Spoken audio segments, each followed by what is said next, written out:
নতুন কর্মসপ্তাহ শুরু হলো আজ। দেশের অর্থনীতি একটি আনকরা সপ্তাহ শুরুর আগে কোন অবস্থানে আছে? কাঁচাবাজার, বন্দর থেকে শুরু করে ব্যাংকপাড়া, সেই তথ্য জানাতেই আমাদের আয়োজন বৌনি। সঙ্গে আছি আমি সাজিদ আরাফাত। গণ অভ্যুত্থানে সরকার বদলের পর ব্যাংক খাতের প্রকৃত অবস্থা যাচাই কার্যক্রম শুরু হলে এ খাতের দুরবস্থার চিত্র ক্রমেই প্রকাশ পেতে শুরু করে। আগে বেশিরভাগ ব্যাংক খেলাপি ঋণ লুকিয়ে তার বিপরীতে আমানতকারীদের অর্থ ফেরত দেওয়ার সক্ষমতাও আড়ালে রাখত। নিট মুনাফা দেখানো হতো অনেকটা ফুলিয়ে ফাঁপিয়ে। আমরা ব্যাংক প্রফিটের কথা বলছিলাম, লাভ লোকসানের খতিয়ান এক নজরে দেখে নিতে চাই। 6 মাসে অর্থাৎ বছরের প্রথম 6 মাসের যে মুনাফা এবং লোকসানের তুলনামূলক চিত্র সেটি দেখছি। ব্যাংকের নাম এবি ব্যাংক। 2025 সালে আমরা চলতি বছরে যেটি দেখছি যে লোকসানে রয়েছে তারা 1758 কোটি টাকা। 2024 সালে তারা লোকসানে ছিল 14 কোটি টাকা। গ্লোবাল ব্যাংক দেখছি তারাও কিন্তু লোকসানে রয়েছে। 2024-এ 101 কোটি টাকা যেখানে ছিল তাদের মুনাফার পরিমাণ, সেটি কমে 2025 সালে 1717 কোটি টাকা কমেছে আমরা দেখছি। ফার্স্ট সিকিউরিটি ব্যাংকের ক্ষেত্রেও একই ধরনের আমরা দেখছি যে তারাও লোকসানে রয়েছে প্রথম 6 মাসে। আইএফআইসি ব্যাংক 1128 কোটি টাকা লোকসানে রয়েছে। 2024 সালে তাদের মুনাফার যে নিট সেটি ছিল 63 কোটি টাকা। এবং ন্যাশনাল ব্যাংকের ক্ষেত্রে আমরা দেখছি তারা 2024-এর প্রথম 6 মাসে লোকসানে ছিল এবং 2024-এও কিন্তু আমরা লোকসানই দেখতে পাচ্ছি। পরিমাণটা একটু জানিয়ে দিতে চাই। 2024-এ 641 কোটি টাকা, সেটি 2025-এ 985 কোটি টাকা আমরা দেখতে পাচ্ছি। এরপরে আরও বেশ কয়েকটি ব্যাংক রয়েছে। এসআইবিএল ব্যাংক 2024-এ তাদের মুনাফার যে পরিমাণ দেখছি আমরা 57 কোটি টাকা। 2025 সালের প্রথম 6 মাসে কিন্তু তারা লোকসানে রয়েছে 494 কোটি টাকা। প্রিমিয়ার ব্যাংকের ক্ষেত্রেও লোকসান দেখছি। বেশিরভাগ ব্যাংকই আমরা দেখছি লোকসানে রয়েছে। এনআরবি ব্যাংক 86 কোটি টাকা 6 মাসের যে লোকসানের তুলনামূলক চিত্র সেটি দেখছি। এবং আইসিবি ব্যাংক আমরা 2024-এও লোকসান দেখেছি এবং 2025-এও কিন্তু চলতি বছরের প্রথম 6 মাসে লোকসানের পরিমাণ দেখছি একই ধরনের অপরিবর্তিত 28 কোটি টাকা আমরা দেখছি। এবং এনআরবিসি সবশেষ 61 কোটি টাকা 2024-এ তাদের যে পরিমাণ ছিল সেটি 2025-এর প্রথম 6 মাসে 7 কোটি টাকা লোকসান দেখতে পাচ্ছি আমরা আরও বেশ কয়েকটি ব্যাংক দেখছি। Rupali bank, South Bangla, Midland, UCB. Rupali ব্যাংকের ক্ষেত্রে 2025-এর প্রথম 6 মাসে দেখছি যে 10 কোটি টাকা লোকসান, যেটি 2000 লাভ দেখছি আমরা মুনাফা, এবং 2024-এ যেটি মুনাফা ছিল 43 কোটি টাকা। সাউথ বাংলা ব্যাংকের ক্ষেত্রে 2024-এর 38 কোটি টাকা মুনাফা, সেটি 2025-এর প্রথম 6 মাসে 12 কোটি টাকা। যদিও মুনাফার পরিমাণ আমরা কম দেখছি।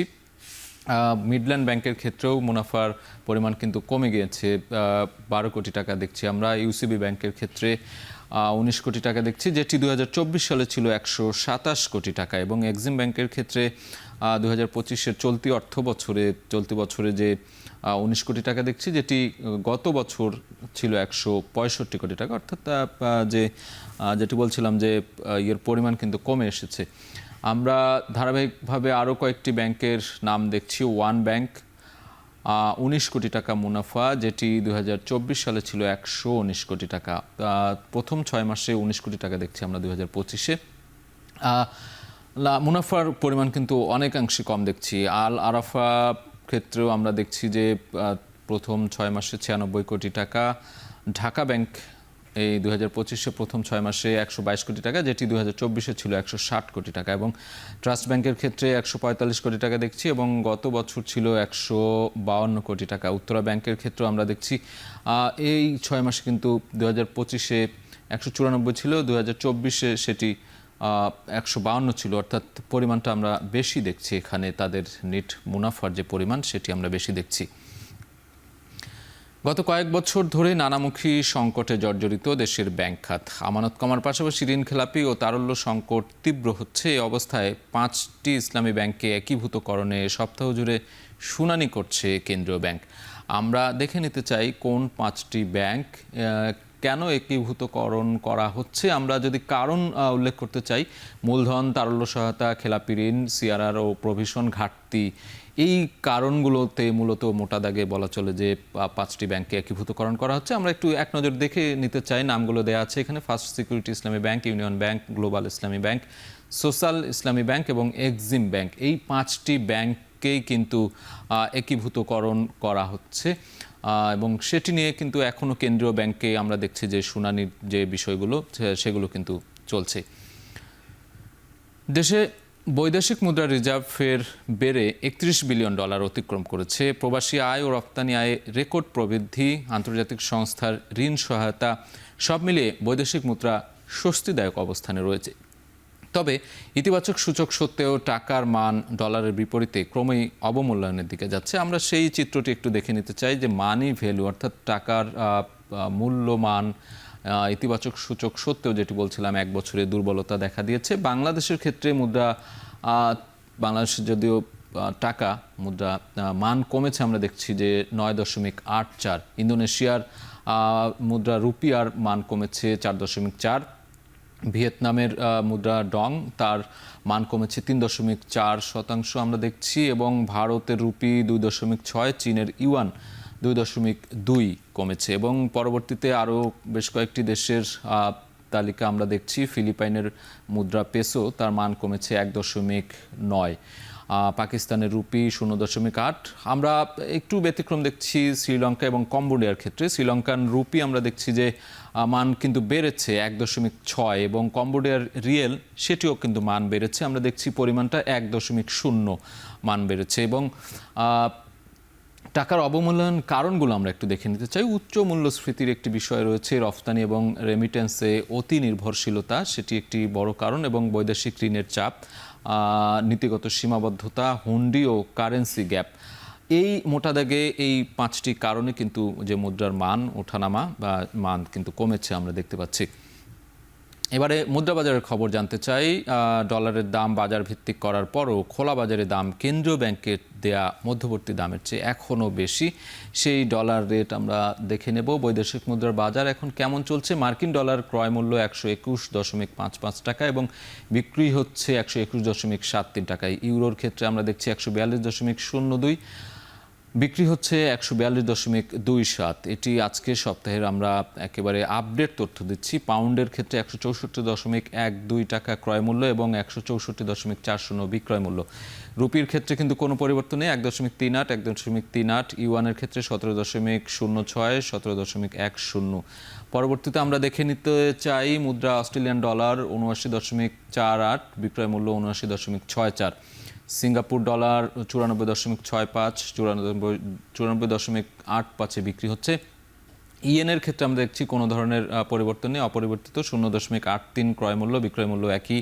শ্রীলঙ্কান রুপির ক্ষেত্রেও আমরা কোনো পরিবর্তন দেখছি না, 2.48 ক্রয় মূল্য এবং 2.48 টাকা বিক্রয় মূল্য। বাংলাদেশ ব্যাংকের সূত্রে আমরা এই যে বৈদেশিক মুদ্রার যে বাজার, সেই বৈদেশিক মুদ্রার বাজারের যে খবর সেটি জানাচ্ছিলাম।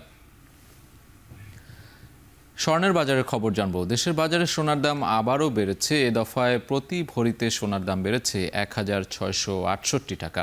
22 ক্যারেটের প্রতি ভরি সোনার দাম 1,74,319 টাকা। নতুন এই দর আজ থেকে কার্যকর হবে। আমরা এক নজরে দেখে আসতে চাই সোনার দাম এর আগে কবে বেড়েছিল এবং এই মুহূর্তে ভরি 1,74,000 যেটি বলছিলাম। সবশেষ 26 আগস্ট সোনার দাম বাড়ে ভরিতে 1,050 টাকা। তারও আগে 23 এপ্রিল সোনার দাম বেড়ে হয় 1,77,888 টাকা এবং 22 ক্যারেট মানের সোনার দাম 1,74,319 যেটি বলছিলাম। 21 ক্যারেটের দাম কিন্তু 1,66,398 টাকা এবং 18 ক্যারেটের স্বর্ণের দাম 1,42,627 টাকা, একটু কমেছে। এবং সনাতন পদ্ধতির প্রতি ভরি সোনার দাম বেড়ে দাঁড়িয়েছে 1,18,028 টাকা। চালের বাজারের খবর। শুল্কমুক্ত চাল আমদানির প্রভাব এখনও পড়েনি খোলা বাজারে। গেল 14 দিনে হিলি স্থলবন্দর দিয়ে 911 ট্রাকে ভারত থেকে আমদানি করা হয়েছে প্রায় 40,000 টন চাল। আমরা একটু চালের বাজারের দরদাম দেখে আসতে চাই, যেটি বর্তমান মূল্য এবং 1 মাস আগের মূল্য কোনো ধরনের পার্থক্য দেখছি না। যেটি বলছিলাম যে আমদানি বাড়লেও দামের কিন্তু সেই প্রভাবটি পড়েনি। মিনিকেট চাল 75 থেকে 85 টাকা বর্তমান মূল্য, 1 মাস আগেও এটি একই দাম ছিল এবং মাসিক মূল্য বৃদ্ধির হার 0%, বাৎসরিক মূল্য বৃদ্ধির হার 11.11%। আটাশ চালের ক্ষেত্রেও 60 থেকে 75 টাকা, 60 থেকে 75 টাকা 1 মাস আগেও ছিল, যেটি 1 বছর আগে ছিল 50 থেকে 60। অর্থাৎ মাসিক মূল্য বৃদ্ধি না হলেও বাৎসরিক যে মূল্য বৃদ্ধি সেটি আমরা দেখতে পাচ্ছি বেশ খানিকটা 17.39%। এবং স্বর্ণা চালের যে বাজার দর দেখছি বর্তমান মূল্য 55 থেকে 60 এবং 1 মাস আগেও একই দাম ছিল, তবে 1 বছর আগে কিছুটা কম ছিল 52 থেকে 55। মাসিক মূল্য বৃদ্ধির হার যদিও 0%, তবে বাৎসরিক মূল্য বৃদ্ধির হার 7.48%। টিসিবির সূত্রে আমরা এই চালের বাজারে দরদাম দেখালাম।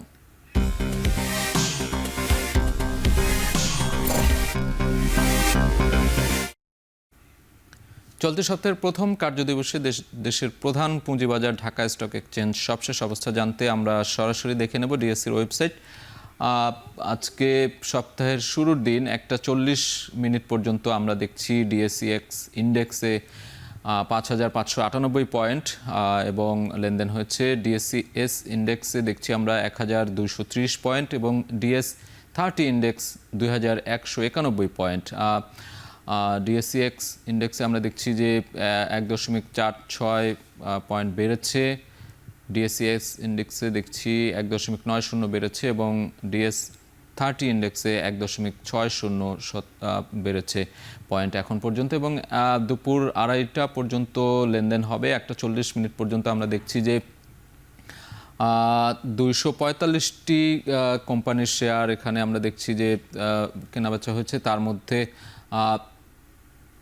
245টি কোম্পানির দর বেড়েছে আমরা দেখছি এবং কমেছে 97টি কোম্পানির। এছাড়া 55টি কোম্পানির শেয়ার এখন পর্যন্ত যে অপরিবর্তিত রয়েছে এবং আমরা জানি যে 2:30 পর্যন্ত লেনদেন হবে এবং সেক্ষেত্রে আরও অনেক ধরনের পরিবর্তন কিন্তু আসবে। এই মুহূর্তে সবশেষ যে অবস্থা ছিল সেটি আমরা দেখানোর চেষ্টা করলাম।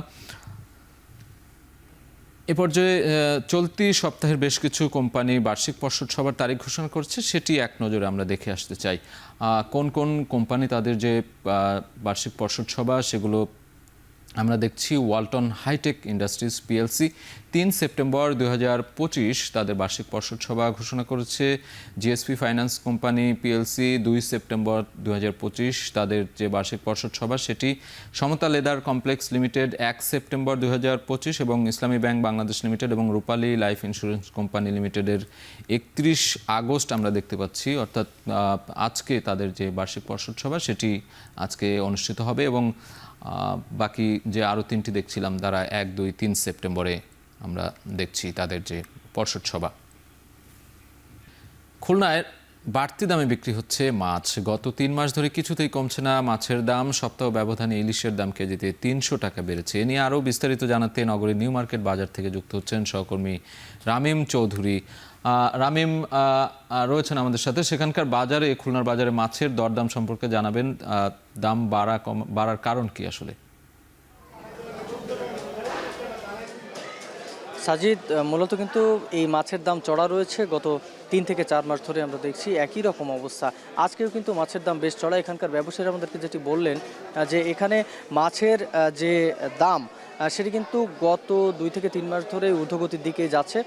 এখানে কিন্তু মাছের সরবরাহ কিন্তু একই রকম রয়েছে, মাছের সরবরাহ বাড়ছে না, যার কারণে কিন্তু মাছের দাম কমছে না বলে এখানকার ব্যবসায়ীরা জানিয়েছেন। আপনাকে যদি প্রথমে ইলিশের কথা বলি, আজকে কিন্তু ইলিশ কিন্তু আজকে গত সপ্তাহের তুলনায় প্রায় 3 থেকে 400 টাকা বেশি দামে প্রতি কেজি ইলিশে বিক্রি করা হচ্ছে। বিশেষ করে বড় সাইজের যে ইলিশ রয়েছে সেই ইলিশের দাম কিন্তু অনেকটাই চড়া রয়েছে।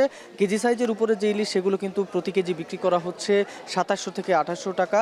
এর পাশাপাশি জাটকা ইলিশ যেগুলো রয়েছে সেগুলো কিন্তু 1100 বা 1000 টাকার নিচে নেই। একেবারে ছোট সাইজের ইলিশ যেগুলো গত বছরও বিক্রি হয়েছে 2 থেকে 300 টাকা, সেগুলো কিন্তু আজকে বিক্রি করা হচ্ছে প্রায় 700 থেকে 800 টাকা করে। এর পাশাপাশি অন্যান্য যে মাছ রয়েছে যেমন চাষের ট্যাংরা রয়েছে বাজারে, সেটি কিন্তু 700 টাকা বিক্রি করা হচ্ছে প্রতি কেজি। পাবদা বিক্রি করা হচ্ছে 400 টাকা। এছাড়াও পাঙ্গাস বাজারে বিক্রি করা হচ্ছে কিন্তু 200 টাকা করে। এছাড়াও চাষের যে রুই মাছ রয়েছে সেগুলো কিন্তু 450 থেকে 500 টাকা করেও বিক্রি করা হচ্ছে।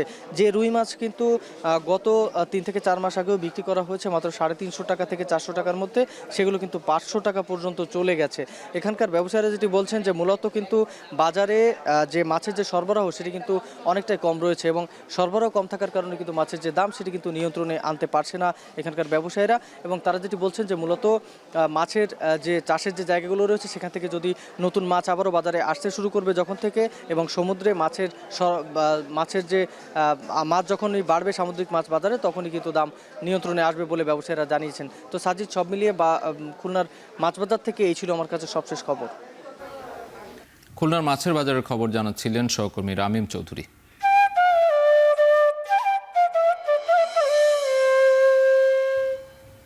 হিলি স্থলবন্দর দিয়ে ভারত থেকে আমদানি হচ্ছে শুল্কমুক্ত চাল। প্রতিদিন প্রায় 90 থেকে 100 ট্রাক চাল আমদানি হচ্ছে এই বন্দর দিয়ে। ফলে বন্দরেও দেশের বাজারে কমতে শুরু করেছে চালের দাম। এ বিষয়ে বিস্তারিত জানাতে হিলি স্থলবন্দর থেকে যুক্ত হচ্ছেন সহকর্মী সোহেল রানা। সোহেল, চালের দাম কমায় ক্রেতা বিক্রেতাদের মধ্যে কেমন প্রতিক্রিয়া দেখতে পাচ্ছেন জানাবেন।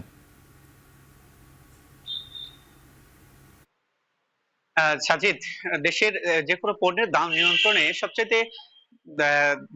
সবচাইতে মন্ত্র হচ্ছে যে আমদানি। আসলে এই জাদু মন্ত্রর মাধ্যমে কিন্তু দেশে যে পণ্যের যে ঊর্ধ্বগতি থাকে সেটি কিন্তু নিয়ন্ত্রণে আনতে পারে সরকার। এছাড়া বিভিন্ন ধরনের যে সরকারি যে নির্দেশনাগুলো আছে সেগুলো করেও কিন্তু কোনোভাবে নিয়ন্ত্রণে আসা যায় না। তার চিত্র কিন্তু আমরা চাল আমদানিতেও দেখেছি। কারণ চালের যখন বাজারটি ঊর্ধ্বগতি তখন সরকার কিন্তু চাল আমদানি একটা উদ্যোগ নেয়, এবং ভারত থেকে হিলি স্থলবন্দর দিয়ে চাল আমদানি শুরু হয় গত 12ই আগস্ট। এবং 12ই আগস্ট থেকে এখন পর্যন্ত এই বন্দর দিয়ে প্রায় 959 ট্রাকে 41,600 মেট্রিক টন চাল আমদানি হয়েছে। এবং এই চাল আমদানির ফলে বাজারে যেটি প্রভাব আমরা দেখেছি, যে বাজারের যে ঊর্ধ্বগতি যেটি ছিল বন্দরের পাইকারি বাজার এবং স্থানীয় যে খুচরা বাজার রয়েছে, সেখানে কিন্তু দাম অনেকটা কিন্তু নিয়ন্ত্রণে আছে। আমরা দেখেছি দাম কেজিতে প্রায় 4 থেকে 5 টাকা কমেছে। এতে বন্দরে যারা পাইকারি ব্যবসায়ী রয়েছেন এবং সাধারণ ক্রেতা রয়েছেন তারা সবাই কিন্তু স্বস্তি প্রকাশ করছেন। তবে তারা বলছেন যে দামটি যদি নির্ধারিত সময় ধরে থাকে তাহলে তাদের জন্য ভালো হয়। অর্থাৎ বন্দরে কিন্তু অনেক সময় দামগুলো উঠানামা করছে, যার কারণে তাদেরকে অনেক সময় বিপাকে পড়তে হচ্ছে। তো এই ছিল সাথে আমার কাছে